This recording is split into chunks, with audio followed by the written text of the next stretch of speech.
ಸ್ನೇಹಿತರೆ, ಅತಿಯಾದ ಅಹಂ ಇದು ನನ್ನ ಇನ್ನೊಂದು ಬ್ಯಾಡ್ ಕ್ಯಾರೆಕ್ಟರ್. ಯಾರ ಮಾತನ್ನು ಕೇಳಲ್ಲ, ಈವನ್ ಅಪ್ಪ ಅಮ್ಮನ ಮಾತನ್ನು ಸೀರಿಯಸ್ ಆಗಿ ಕೇಳಿಲ್ಲ ಲೈಫಲ್ಲಿ.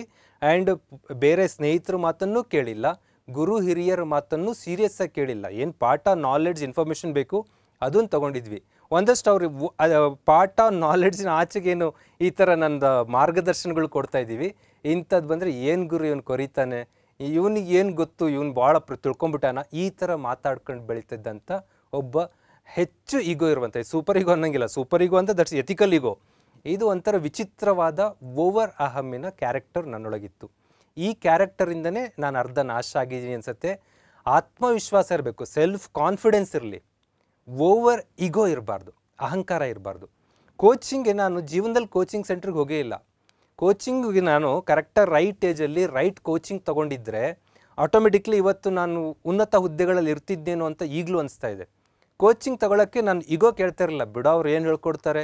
ಈಗಲೂ ಅಷ್ಟೇ ನೋಡಿರ್ಬೋದು ನೀವು, ನಾವು ಯೂಟ್ಯೂಬಲ್ಲಿ ಲಕ್ಷ್ಮೀಕಾಂತ್ ಅವರು ಏನು ಹೇಳ್ತಾರೆ, ಅವ್ರ ಆಚೆಗೆ ಡಿ ಬಸ್ಸು 4-5 ಪುಸ್ತಕ ತೊಗೊಂಬಂದು ನಾವೊಂದು ಎಮರ್ಜೆನ್ಸಿ ರಿಲೇಟೆಡ್ ಆಗಿ ವಿಡಿಯೋ ಮಾಡಿದ್ವಿ ಅಂದರೆ, ಬಿಡೋ ಅವನೇನು ಹೇಳ್ತಾನೆ ಅಂತ ಕೇಳಿರೋದು ನಾನೇ ಕೇಳಿದ್ದೀನಿ. ಒಂದು PGಯಲ್ಲಿ ಹೋದಾಗ ಯಾರೋ ಹುಡುಗ ವಿಡಿಯೋ ನೋಡ್ತಾನೆ, ಇನ್ನೊಬ್ಬ ಬರ್ತಾನೆ, ಬಿಡೋಗುರು ಅವನೇನು ಹೇಳ್ತಾನೆ, ಈ ಮಾತನ್ನು ಅವನ ಧ್ವನಿಯಲ್ಲಿ ಕೇಳಿದ್ದೀನಿ, ನಾನೇ ನನ್ನ ಕಿವಿಯಾರೆ ಕೇಳಿದ್ದೀನಿ. ಇದು ಅತಿಯಾದ ಅಹಂ. ಸರಿಯಾದ ಕೋಚಿಂಗ್, ಸರಿಯಾದ ಮಾರ್ಗದರ್ಶನ ಅಗತ್ಯ ಇದೆ. ನಿನಗೆ ನಾನು ಕೋಚಿಂಗ್ ಕೊಡಲ್ಲ ಅಂದರೂ ಕೂಡ ಏನು ಮಾಡಿದ್ರು ಏಕಲವ್ಯ ಅನ್ನೋದು ನಿಮಗೆ ಗೊತ್ತು. ಆಯಿತು ಗುರುವರ್ಯ, ನೀವು ನನಗೆ ಕೋಚಿಂಗ್ ಕೊಡೋದು ಬೇಡ ಅಂತ ಗುರುವರ್ಯನ ಮೂರ್ತಿಯನ್ನು ಸ್ಥಾಪಿಸಿ ಅದರ ಆಶೀರ್ವಾದ ಪಡೆದುಕೊಂಡು ವಿದ್ಯೆಯನ್ನು ಕಲಿತಂಥವನು ಏಕಲವ್ಯ. ಇವತ್ತು ನಾವು ಹಾಗಲ್ಲ, ನಿನಗೆ ವಿದ್ಯೆ ಹೇಳ್ಕೊಡಲ್ಲ, ಹೇಳ್ಕೊಡ್ತೀವಿ ಅಂದ್ರೆ ಒಗ ನಿನ್ನ ಅಂದ್ಕೊಂಡು ಹೋಗುವಂಥ ಈಗೋದಲ್ಲಿ ನಾವು ಬದುಕ್ತಾ ಇದ್ದೀವಿ. ಇಂಥ ಈಗೋ ದ ಎನಿಮಿ, ಅದು ದೊಡ್ಡ ಎನಿಮಿ. ಅದು ರೈಟ್ ಮಾರ್ಗದರ್ಶನ, ಮತ್ತು ಸುಮ್ಮನೆ ಚೋಟ ಮೋಟ ತಪ್ಪು ಮಾರ್ಗದರ್ಶನ ಅಲ್ಲ, ರೈಟ್ ಕೋಚಿಂಗ್. ಅಂದರೆ ಕೋಚಿಂಗ್ ಸೆಂಟ್ರಿಗೆ ಹೋಗಿ ತೊಗೊಳ್ರಿ, ಕೋಚಿಂಗ್ ಸೆಂಟ್ರ್ ಬೆಳೆಸಬೇಕು ಅನ್ನೋ ಉದ್ದೇಶದಿಂದ ನಾನು ಮಾತಾಡ್ತಿರೋದಲ್ಲ. ನಮ್ಮದು ಕೋಚಿಂಗ್ ಸೆಂಟ್ರೂ ಇಲ್ಲ. ಯೂಟ್ಯೂಬ್ಗಳಲ್ಲೇ ಅಥವಾ ಎಲ್ಲಿ ನಿಮಗೆ ರೈಟ್ ಇನ್ಫಾರ್ಮೇಷನ್ ಆನ್ಲೈನಲ್ಲಿ ಎಲ್ಲಿ ಸಿಗುತ್ತೋ, ಕಡಿಮೆ ದರದಲ್ಲಿ ಸಿಗುತ್ತೆ, ಫ್ರೀಯಾಗಿ ಸಿಗುತ್ತೆ.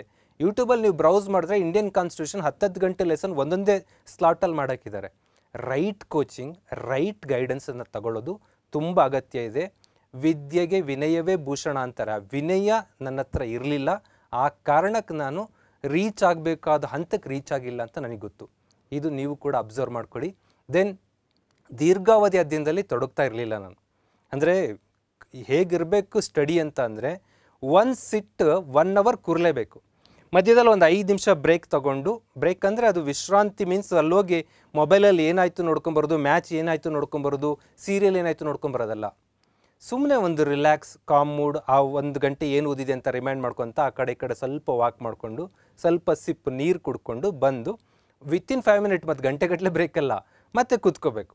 ಹೀಗೆ ಕನಿಷ್ಠ 4-5 ಗಂಟೆಗಳು 1 or 2 ಸ್ಲಾಟ್ಗಳಲ್ಲಿ, ದಿನಕ್ಕೆ 4 ಗಂಟೆದು 2 ಸ್ಲಾಟ್ ಅಂದರೆ 8 ಗಂಟೆ ಆಯಿತು, ದಮ್ಮಿದ್ದರೆ 3 ಸ್ಲಾಟ್ 12 ಗಂಟೆ ಆಯಿತು. ಮಿನಿಮಮ್ 4 ಅವರ್ ಸ್ಲಾಟ್ ಓದಿದರೆ ಮಾತ್ರ ಯಶಸ್ಸು ಬರುತ್ತೆ. ಹೀಗೆ ಮಿನಿಮಮ್ 4 ಅವರ್ ಸ್ಲಾಟನ್ನು ನಾನು ಓದಲೇ ಇಲ್ಲ ವಿದ್ಯಾರ್ಥಿ ಜೀವನದಲ್ಲಿ. ನಾವೆಲ್ಲ ರಾತ್ರಿ 1-2-3 ಅವರ್ ಓದ್ಕೊಂಡು, ಅದೇನು ಡಿಗ್ರಿಯಲ್ಲೆಲ್ಲ ಗೊತ್ತಲ್ಲ, ಅದೇ ಪ್ರಶ್ನೆ ಅದೇ ಉತ್ತರ, ಫಸ್ಟ್ ಕ್ಲಾಸ್ ಬಂದುಬಿಡ್ತಿದ್ವಿ. ಫಸ್ಟ್ ಕ್ಲಾಸ್ ಬಂದ್ಕೊಳ್ಳಿ ನಮ್ಮ ಹಳ್ಳಿಯಲ್ಲಿ ನಾವೇ ಹೀರೋಗಳು. ಆ ಹೀರೋಗಳಿಗೆ ಸಕ್ಸಸ್ ಅಲ್ಲ ಅದು. ದೀರ್ಘಾವಧಿಯಲ್ಲಿ ಅಧ್ಯಯನಕ್ಕೆ ತೊಡಗಿದರೆ ಮಾತ್ರ ಯಶಸ್ಸು ಬರುತ್ತೆ.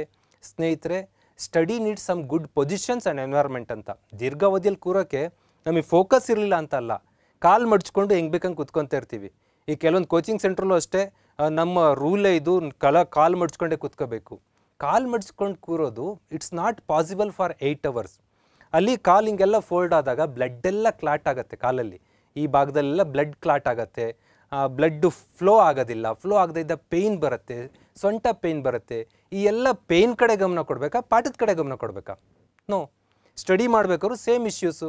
ನಮಗೆ ಹಿಂಗೊಂದು ಸ್ಟಡಿ ಚೇರಲ್ಲಿ ಕೂತ್ಕೋಬೇಕು ಅಥವಾ ಟೇಬಲಲ್ಲಿ ಕೂತ್ಕೊಂಡು ಓದಬೇಕು, ಅವೆಲ್ಲ ನಾವು ಟೇಬಲ್ ಕೂತ್ಕೊಂಡು ಓದೋದು ಶ್ರೀಮಂತರ ಮಕ್ಕಳು ಅಂತ ತಿಳ್ಕೊಳ್ಳುವಂಥ ದಡ್ಡತನ ನಮ್ಮಲ್ಲಿತ್ತು.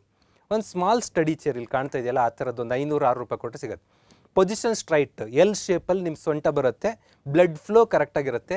ನೀವು ದಿನಗಟ್ಟಲೆ 12 ಗಂಟೆ ಎಲ್ಲ 24 ಅವರ್ ಕೂತ್ಕೊಳ್ತೀವಿ ಅಂದರೂ ನಿಮಗೆ ಸ್ಟ್ರೈನ್ ಅನಿಸಲ್ಲ, ಕಂಫರ್ಟ್ನೆಸ್ ಇರುತ್ತೆ. ದಟ್ ಕಂಫರ್ಟ್ ಪೊಸಿಷನ್ ನಿಮಗೆ ಹೆಚ್ಚು ಹೊತ್ತು ಕೂರೋಕ್ಕೆ ಅವಕಾಶ ಮಾಡಿಕೊಡುತ್ತೆ. And comfort environment.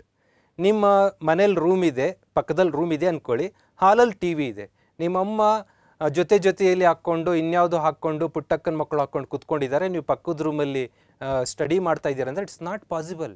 ಯಾಕಂದರೆ ಪುಟ್ಟಕ್ಕ ಅಲ್ಲಿ ಅಳ್ತಾ ಇರ್ಬೇಕಾದ್ರೆ ನಿಮಗೆ ನಮ್ಮದು ಮನುಷ್ಯ ಹೃದಯ, ಅಯ್ಯೋ ಪಾಪ ಪುಟ್ಟಕ್ಕಂಗೆ ಏನಾಯಿತು ಅಂತ ಎದ್ದು ಬಂದು ನೋಡೋಕೆ ಬೇಕು ಅನಿಸ್ತಾ ಇರುತ್ತೆ.